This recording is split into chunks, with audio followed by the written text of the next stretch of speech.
about 5 minutes after 6, and we are going to go ahead and get started with our agenda work session.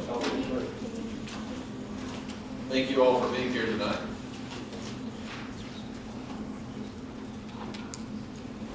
This is the agenda work session of March 22nd, 2018. We are attempting to set the agenda for the April 12th regular council meeting. Janet, if we could have the roll call, please. Mayor Lambert. Here. Vice Mayor Stoll. Here. Councilmember Cagle. Here. Councilmember Hamilton. Here. Councilmember Williams. Here. City Manager Miller. Here. City Attorney Litchford. Here.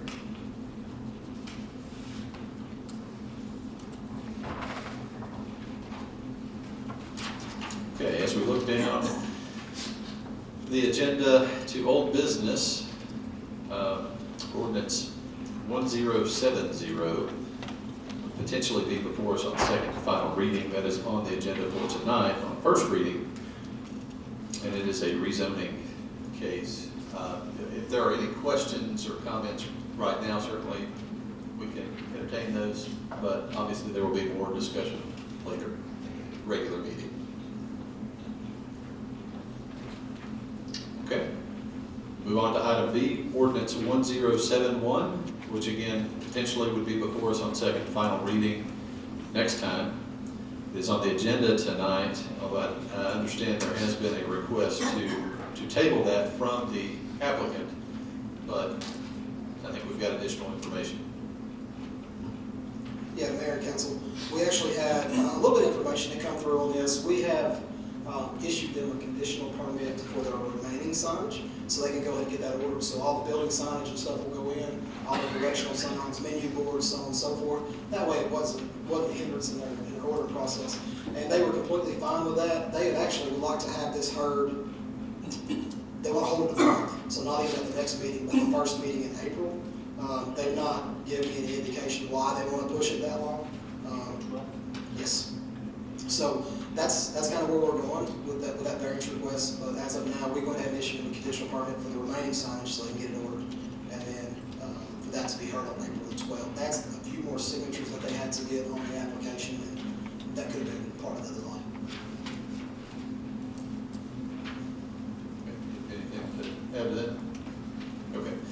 So the request has been made from the applicant for the council to table it. Obviously, council, we have the ability to do whatever we want to. If we want to move forward on it, we can. If we want to honor the request and table it, certainly we can do that as well. But that will be coming up in our regular meeting at 6:30.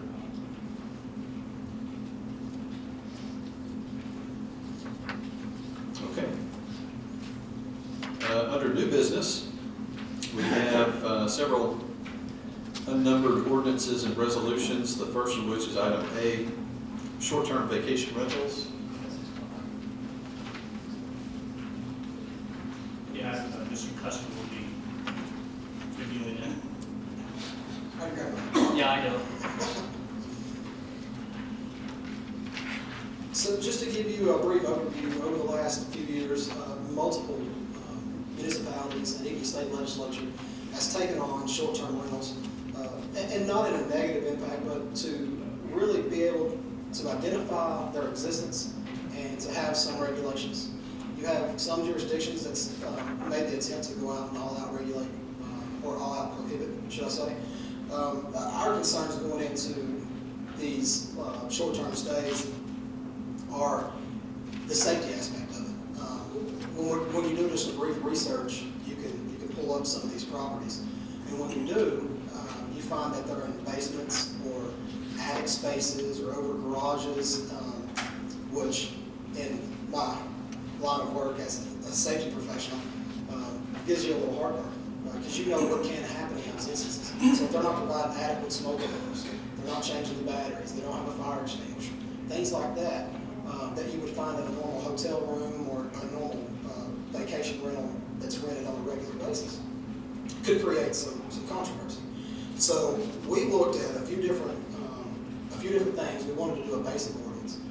A few that we looked at was the safety aspect of it, being able to locate the properties, conduct an inspection, and issue them a certificate based on a variety of items that they had to accomplish.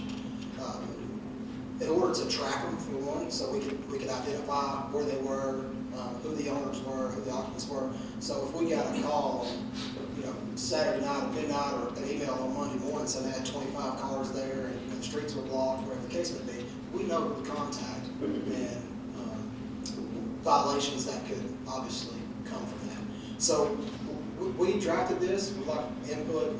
You're more than welcome to look at it. What I would like to do for this ordinance and I believe the next ordinance coming up, I plan on having them on the first planning commission, on the agenda for the planning commission for the first week of April, because they are going to be amendments to the rezoning, or amendments to zoning.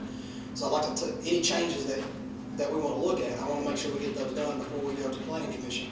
If not, once planning commission approves, if we bring them back, we have more changes, then I take it back to the planning commission. So I think we have plenty of time to kind of look at it, dig into it, and make sure this is the direction we want to go. But city manager, myself, Mr. Litchford, along with looking at a lot of the bills that's come through the state, we feel that we have a pretty solid and fair ordinance at this point.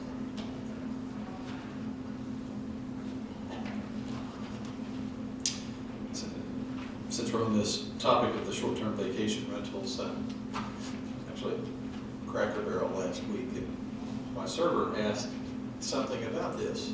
And they apparently have a property that they were interested in doing something with, and I told them to call you. So you may have gotten a call about a short-term vacation rental this past week, but that's where it came from. And we get some calls. What really brought this up is we've had a few instances in the city, and our current zoning, the way it lays out on multiple tenants and an R1 zone, it's not currently compatible. And if you'll notice, that's some of the same things that you've read, Lookout Mountain, and they're using our existing zoning.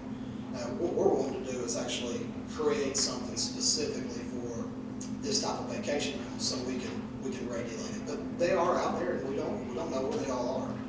But anything new that comes in, we would obviously be able to track and identify that one. Okay. Are there any questions about item A? We kind of segued into item B as well, the amendment to the extended stay ordinance. Yes, Mayor Council, if you'll notice, I put extended stay in parentheses because after the last 2 years of discussion, to come to understand that trade name, that it would probably, for us to change that and amend it to a long-term stay ordinance. Mr. Miller and I sat down and talked about this in length. We have just a few changes that we would like to go through. And those changes would be change all language in the ordinance from extended stay to long-term stay. Add no permanent living quarters may be established for staff or family members, and no outdoor storage on porches, patios, or balconies, to make sure that we clarify that. Because once you start storing bicycles and swimming pools and things of that nature, then you turn it into an apartment, and that is not what we're looking for. That does not meet the intent of the zoning ordinance. So that's some things that we want to look at. There's some history, obviously, with this ordinance, going back to October 27, 2016. This ordinance was actually tabled by Councilman Cagle and seconded by Mr. Manning, and it stayed on there. It's still there. So if we could, it's been so long, we would need to look at making those changes. And because those changes are going to be not necessarily significant, but it's enough change and enough time has went by that it needs to revisit the planning commission, make sure that they put their stamp on it, and then bring it back to you guys for review and approval if that's the direction that we need to go. But again, with this one, feel free to dig into this thing deep and make sure that we're not missing something. I was here in November 10th, and was put back on the table. You took it back off the table, didn't you? Okay. So it's been indefinitely left Yeah. in no man's land. So we would like to go ahead and tie this up. Okay, are there any questions? Okay, item C would be appointment of architect for the town center project.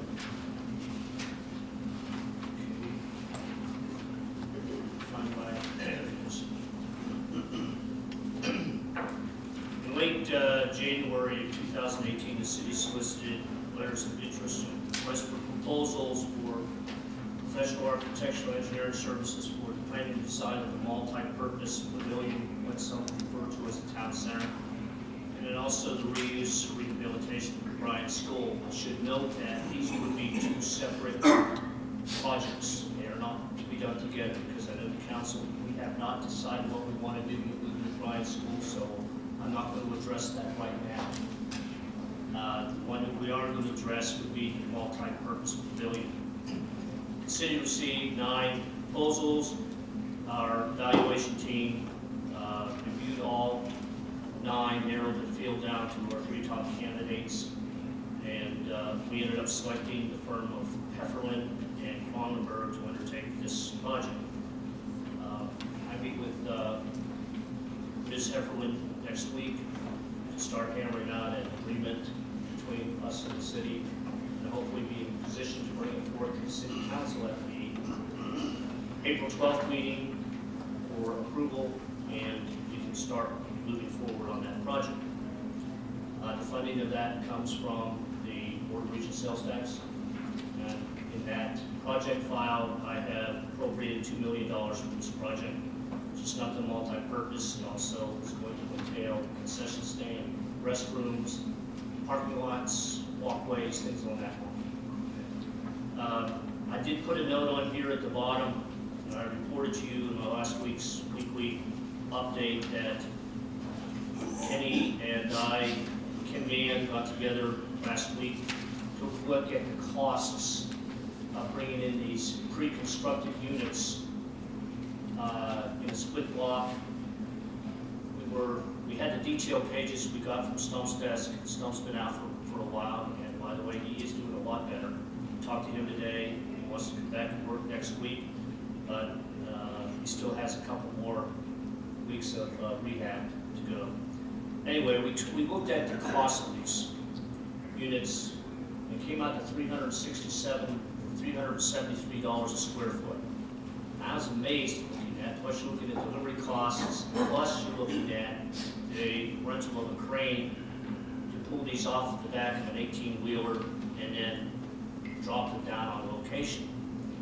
We built the fire department at $200 a square foot. I'll be darned if I want to pay $367 a square foot for one of these pre-made concrete, even though they're very well put together.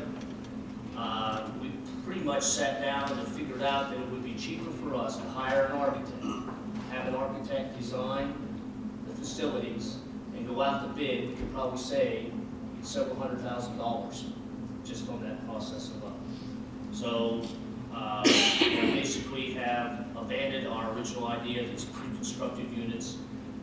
One of the other factors was some of the facilities out there have 6 restrooms, 6 units, let's say toilet units on the women's side, 6 on the men.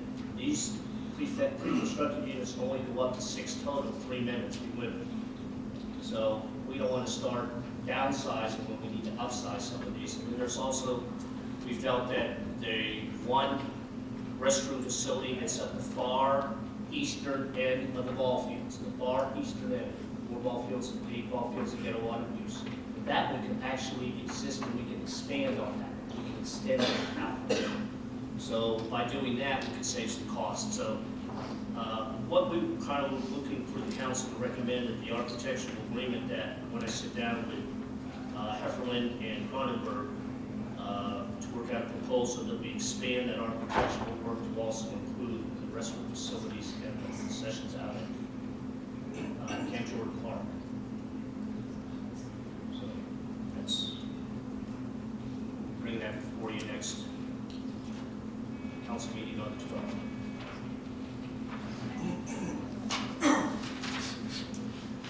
Okay, are there any questions?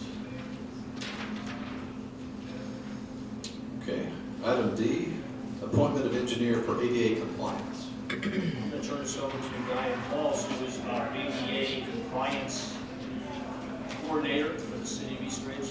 Diane? This all goes back to the ADA that was done by the Department of Justice, and they are really really starting to enforce it in all areas. And, we have been notified by the state that we need to be in compliance. We've already done 3 of the steps. We're at the point where we need to bring in engineers to really look at things that we are not, we don't know of how to make it work. Everyone is able to use all the facilities. We have an ADA coordinator, which is myself. We have a grievance procedure in place that's been approved by TDOT. So we have all that. It's on our Facebook, it's on our website, sorry. And so we have it there.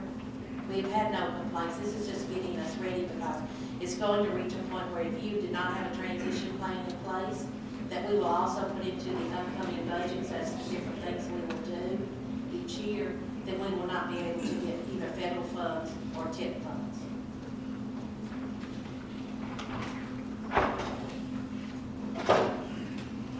Okay. Are there any questions? Will this include our playgrounds too? Yes, sir. Okay. It will be everything. It will be how we serve people, like if they're in court, do we provide, interpreters, anything like that. It is the website, ADA accessible, all that. So we'll have to look at everything.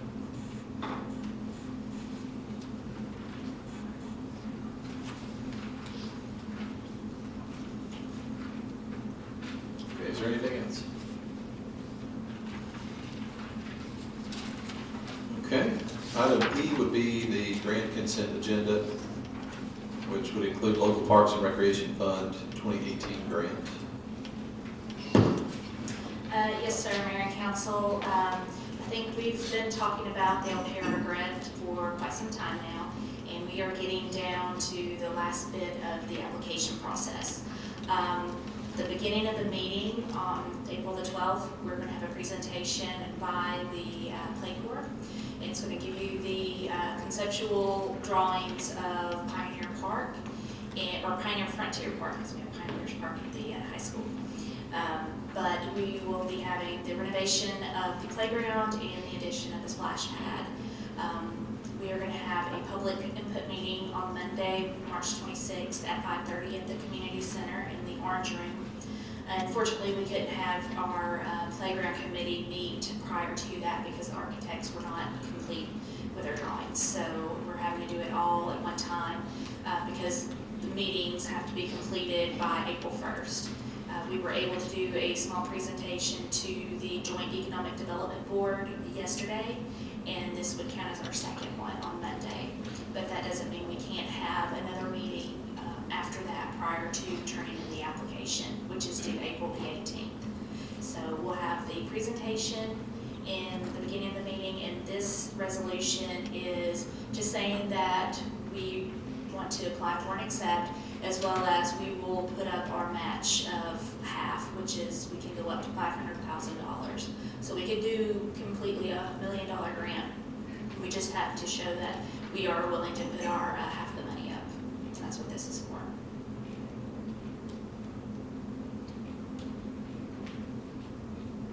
Okay. Comments? This grant has nothing to do with the tennis court up there. I was going to ask you how they were rented to. It does not have anything to do with that grant, but we are working with Southeast Tennessee Development District to get that application in. Right now, they've been really focusing on the LPRF grant because that's like almost a 200-page application along with all the attachments. LPRF is very competitive, whereas the USTA grant, we can turn that in at any time. So that'll be the next thing that's on their agenda. So we are working on that. So we do have to do that. And this project only includes Pioneer Park and this proposed splash pad immediately to the west of that. Oh, and restroom facilities. And the rest, I'm sorry, you're right. Sorry And about that. we're going to look at that. We're going to have to replace those restroom facilities.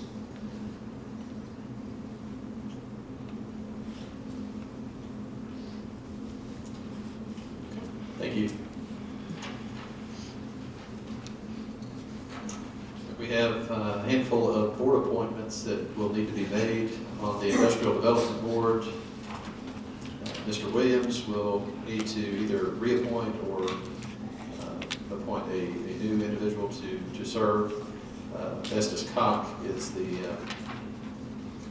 current board member, and his term will end May 1st. And then also, Mr. Cagle will have the opportunity to, again, reappoint or appoint someone new. James City is the current appointee. His term also ends on May 1st. And then on the Housing and Redevelopment Authority, Curtis Adams, his term will expire June 30th. And I will need to make that appointment. Are there any questions? Okay. Item G would be taking action on waiving the fee for remote area medical clinic at Camp Jordan Arena on November 15th and 16th of 2019. It is something that we have done in the past. It serves a tremendous amount of people who otherwise could not afford. The last time they were here, it served over 1,200 people in 2 days. And again, that's providing free services, health, dental, vision, for people who otherwise would have a great difficulty affording it. So, item H would be the purchase of e-citation software. You have Chief Reed on this one. All right, council, if you're not familiar with e-citations, that's an electronic citation versus a handwritten citation in a device similar to what we have as our cell phone. This device also has the capability of, while the officer has scanned the license, to do a warrants check or driver's license check, things of that nature, having the ability to print off that citation once the officer has issued. It cuts the time down between contact in that safety area when an officer's out of their car writing those citations down significantly. A proficient user of an e-citation can literally write a ticket in less than 2 minutes. So the exposure of the officer, not only outside the car, say for instance on Ringo Road, but in secondary roads in the neighborhoods, it cuts down his time that he's out of that safety zone of the car. It also cuts down the time of the violator and sort of streamlines the citation process going over to the court and works on clerical errors. Looking at the system itself, I just received in the contract that I will need to submit to Mr. Litchford to go over.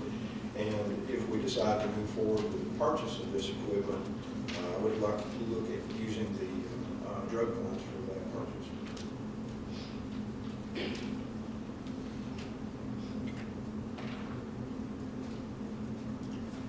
Any questions? There was one question somebody did ask me separately. As you know, there's a window between the time the ordinance goes into effect on a technology fee. It's a 5-year window that a specified amount comes back to the police department for the purchase of equipment and also to reimburse the court system for some of the upgrades they have to do. I was asked if that window ran out, would there be a way to possibly legislate something in through the city?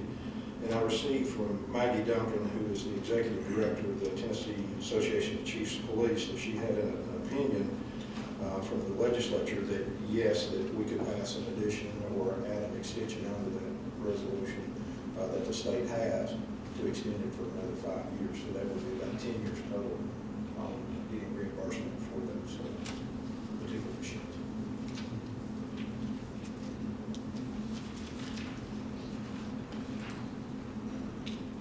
Okay. Thank you, sir. Thank you.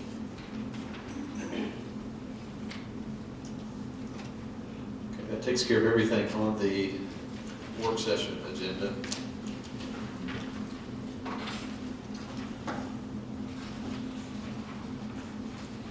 Do something I haven't done before. Just instead of going person by person, I'm just going to ask council, is there anything that you would like to either add to the agenda or potentially add to the agenda for next time?